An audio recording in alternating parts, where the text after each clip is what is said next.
this emergency deadline day podcast. We had to do this. This wasn't planned.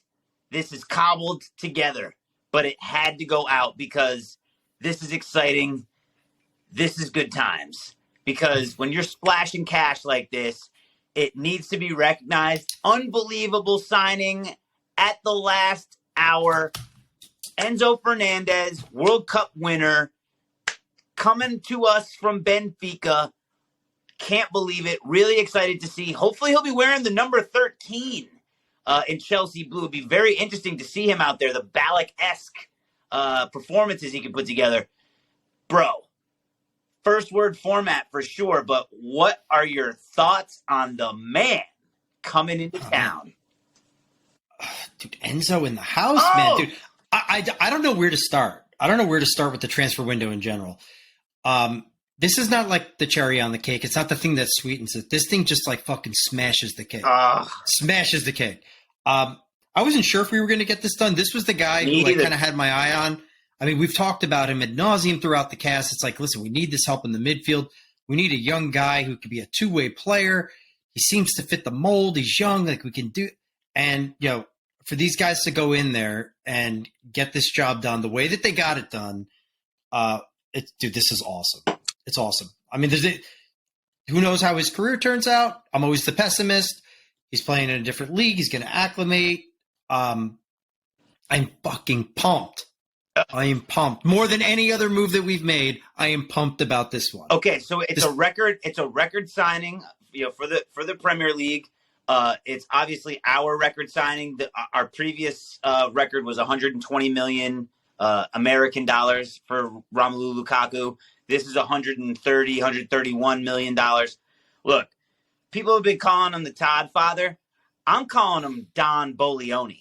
Like that's what I think he is, dude, because he is making backroom decisions. He is steering the ship. I mean, look, they better show out at Stamford Bridge on Friday and shower this dude with every possible affection they can, because it's truly unprecedented. It's unbelievable. I had kind of separated myself from Enzo actually coming into the side. Couldn't be happier to receive the news. You were actually the one that forwarded me the text and the tweet. I wasn't paying attention really. I was resigning myself, and I was like, I can't believe they got this done. It's fantastic. Brother, when the Todd Father comes in and makes that offer, you can't refuse. You are not refusing. You're not getting away from him. And you know, I was nerding out all day. I got to be honest. Dude, I had a full day of work. I'm in between meetings.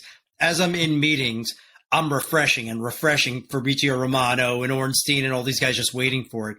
And I got that message 1 minute after it was posted. I'm like, yes, we got this thing done. Amazing. It's amazing. So just for a second, you know, we all know what Enzo's going to bring to the table. An amazing player in terms of holding, tackling, dribbling, creativity in the midfield. He's got goals. He's really the guy that we needed. But just for a second, indulge me. Listen to this. Enzo Fernandez. Today, we also closed 17-year-old Southampton wonderkind Jimmy J. Morgan. Another 17-year-old young kid with goals. Mudryk. Joao Felix. Benoit Badiashile. Noni Madueke. Malo Gusto. Christopher Nkunku. Andre Santos. Mr. Fofana. Actually, you could throw two Fofanas in there because one of them, the other one's hurt. I mean, are you kidding me? Are you kidding me? With this January window, it's completely unbelievable. You know, we were in a tough spot with everything that happened last summer. Obviously, the club assets frozen. We needed to find a new owner. We needed to find new management. The summer window was, you know, left a lot to be desired. Yep. There was a lot of money that was spent, but I don't think any of us felt amazing about any of those transfers that came in or any of the performances on the field, injuries, etc. And we've said this forever. It's like January is just not the time where you can retool a team. Yep. It's not, because you're over the barrel. Nobody wants to give up their talent. Yep. You just kind of supplement your team and try to piece some things together, fill in a hole where you need to. And between the way that they financed the deals, the fact that they said, why do we have to conform to the way that things have been done in the past? Instead of waiting till next summer where we have to compete against the allure of the Real Madrids and some of the other big clubs across Europe, let's just throw massive bags of cash on the table. Let's change the game. If we can trigger a release clause and just get the player we want and just eat the money, let's do it. Let's do it. I can't remember. I mean, again, you and I have been avid football fans for a little over a decade now. I can't remember any team in any January window reinventing their entire club's history like we just did. We are the envy of world football for what was just accomplished by these guys, and it's awesome. There is no doubt about it. It's just incredible to see the leadership and just the willingness to do it. I was talking to a good friend of mine who's a Liverpool fan today, and he'd say, "Look, man, I can say all the negative things I want and throw my hands up." But he's like, "I'd be lying if I weren't jealous that you guys are doing this. You're spending this money, making it happen." And yeah, the rules have been crazy, and people can say, "Oh, it's tough. It's going to be tough to watch. It's going to be impossible to watch." Yeah, right. You'll be tuning in the same way. Not for us. And you'll be tuning in the same way that you were before. So don't give me that same line of crap. But I mean, this influx of talent just allows you to dream. So what I want to do is I want to talk about some of the. Let's pretend we lived in a perfect world here for a second, and we didn't have all the injuries that we've had. Let's just pretend everybody was available to us. Think about this. Think about this for a second. You can run out, and this is just throwing it up there. Kepa, Reece James, Benoit Badiashile, Thiago Silva, Ben Chilwell, and this is a 4-2-3-1, by the way. Enzo and Kova, Joao Felix feeding Mudryk, and Nkunku leading the line. And the only place that's open, really, is the right wing. And then you got Mason Mount, Raheem Sterling, Carney Chukwuemeka, Kai Havertz, Christian Pulisic, Madueke. I mean, you got all these guys that are spare that's on the side.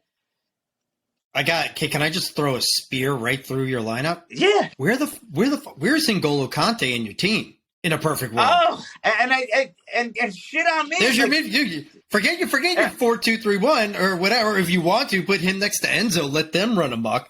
N'Golo Kante's got to be in there if he's healthy. You're 100% right, and the engine that is a problem. Yeah, I guess you can play a 4-3-3. When's the last time we played a 4-3-3? That's what I would do. And we're good at it, dude. I would do obviously the back line. That's exactly what I would do. Midfield, Enzo just running the show. Kante just screwing up everybody's game plan. When I was thinking about this, and then obviously up front, Joao, Mudryk, and I think you have to play Sterling on the other side, which is the fact that I'm settling on Raheem Sterling to play with other great players. You got Joao as the tip of the spear, not Nkunku? Well, I'm saying for the rest of the season. Oh, for this. Obviously, for next season. Yeah. I would throw him in there also. The big one for me was who's the third guy in the midfield? And I'm like, do I want Kova or do I want Mount? And I think I'd rather have Kova right now, which is, I know the controversial shit, but like that back line, Kepa by default, Kova, Enzo, Kante, Sterling, Joao, Mudryk. That ain't bad. I do that. That sounds good. I like that. I like that shit. That sounds great. That ain't bad. And just like, think about all those spare parts that you have laying around. You still got Fofana. Oh, Wesley Fofana. For the back line. Carney, Malo, Kuka. I mean, Madueke, Havertz. Where's Kai Havertz? I mean, it's unbelievable the depth now that's here. And that is a side that can compete in 4 competitions. And that is what's required these days, especially for consistent longevity. Now with all the influx of talent that Arsenal have, and obviously Manchester City isn't going anywhere. I do feel pretty good, though. Yeah, and I'll say this, right? I'm going to throw a mildly damp blanket just for a second, because I know we're gushing. the amount of talent that was just infused into this team, whatever happens with the manager moving forward, there's so many just so many chess pieces to work with. Like this is formation proof. This is style proof. Like there's just so many pieces that you can plug in however you want to play ball. I don't like Graham Potter, but first of all, this is going to be his opportunity to show what you got. If you can deal with the old guys now. Okay, but if we needed that, like, kind of therapist-y, librarian, really softy, preaching encouragement, never, like, when you bring in all these dudes on these deals, and there's that much money that was just placed on your name, it comes with a tremendous amount of pressure. Sure. There's a lot of pressure to live up to what was just done for a lot of these dudes. Everybody has a lot to prove. João Felix has a lot to prove. Are you the golden boy, or are you just a guy who's a good, young, talented player who's never really going to amount to anything? Tons of money for Mudryk, tons of money for Enzo, tons of money for Badiashile, like just cash thrown. Maybe it's actually a good thing we have Grammy in the seat and we don't have a guy who's going to be chewing guys' asses out. Maybe we need that positive reinforcement right now, especially during this transition period. And it'll give him the opportunity to really show, are you a top-flight manager, or are you the guy that it felt like you had no idea where the bench was for the last couple of months? But I think this kind of nurturing approach with these young guys coming in, I think this is actually going to be helpful for these guys to smooth this thing over, get us through the rest of the year. And, dude, if we can gel with all the talent we just brought in and with the dudes, if they can get healthy and we can stay healthy, regardless of what happens in the Prem, dude, we're still competing in the Champions League. We ain't out. And we have a shit ton of talent right now. I'm not making any bold predictions here, but I feel a hell of a lot better about what we can show, whatever that is, in that tournament now than I did 30 days ago. Oh, I mean, that's an understatement. No doubt about that. I mean, I think right now with all the money that's spent, if we don't make it to at least fifth, I think it's an absolute disaster. There's no way we're getting into the top three. If we're somehow able to qualify for Champions League, it's going to be via fourth place and a lot of help, and we are going to have to be damn near perfect to get there. That being said, it sounds crazy, but that just might be our easiest way back into the tournament, and we've done it before. Not with the same level of talent. That was a different time in a crazy situation. But 2012 has already happened, and crazy things have happened at Chelsea Football Club, both good and bad. So we understand exactly how topsy-turvy and crazy a single season can be. I will say that more so than at any point this year, I cannot wait to see these guys play on Friday. I cannot wait. I am absolutely I can't wait. This is a brand new season. Everything that just happened is done. It's digested. It's over with. The frustration, the disappointment, all that stuff, it's a clean slate. And now let's see what we can do. Now let's see what kind of noise we can make. Because the dudes are in the house. Let's see if we can put it together and get these guys working together and playing in the right system, quick decisions, all the things we've been fiending for. Because they're there. The guys are there. Hey, man, it's a London derby. It's going to be huge. 3 p.m., if I'm not mistaken, Eastern Standard Time in the United States of America. Fulham Football Club coming into Stamford Bridge. And, we all know what happened last time. So I think the boys are going to be absolutely buzzing. Everybody is going to be trying to impress. And sure as shit, the 11 that we run out there, they know, and Boldy's going to be in the house. There's no way he's not there. Right off the private jet. I mean, he is 100% going to be there, and everybody better bring their best, fans included. They better not shut up the entire time. If I'm at Stamford Bridge, there's not a silent moment for the entire match. 90 minutes. He's going to get serenaded right out of the stadium. I mean, whatever happens, he's getting serenaded right out of the stadium. It's just, dude, you're a bag man. You are a bag man, Todd Boehly. You go in there, you say, "Here's the cash. What do we got to do to get this done? No bullshit. Let's go." I mean, it's unbelievable, and it is. It's that Major League. He learned from Major League Baseball about players and keeping the young players under control as long as possible can. Dude, Enzo's 22 years old. He's on an 8.5-year deal. Like, that's his entire career. Like, I mean, that is everything. That's 2 World Cups. That's 3 World Cups. I mean, it's unbelievable. It's great. It's great. And listen, it kind of takes the stress off for the summer. You just did all your business. You probably don't have much left in the coffers. I mean, maybe you need to get maybe a new keeper. Like there's maybe a little hole here and there that you may want to fill in, but you just took care of all of your business to set us up for really. And then you can spend the summertime in the off season actually having an off season. Yeah, and getting this team really fine tuned. Hell yeah! So yeah, man, re-sign Mace, re-sign N'Golo Kante, new keeper. Let's go. So. Yep. All right, man. One more thing I do want to do. I'd be remiss if we didn't give a shout out to Jorginho for his service. It really pains me that he's going across town to those guys in that stupid color.